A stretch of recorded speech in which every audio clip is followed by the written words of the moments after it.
Ba í Nollaig Ní Laoire as gCill na mí ó thóg le Chorn Uí Riada ag Oireachtas na Samhna ag Airne im léana agus bhí nuacht fios a cahar lethair nuair a bhain si Ráth Cairn amach a ríist agus an Chorn ina sealahheici.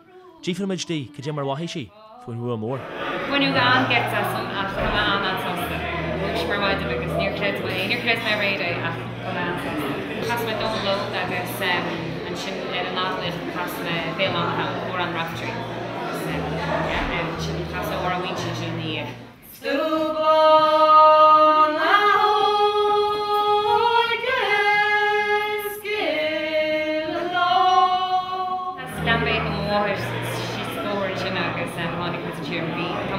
Muidir ar na fondíte, bhí sin rá agus go bhfuir na séanta.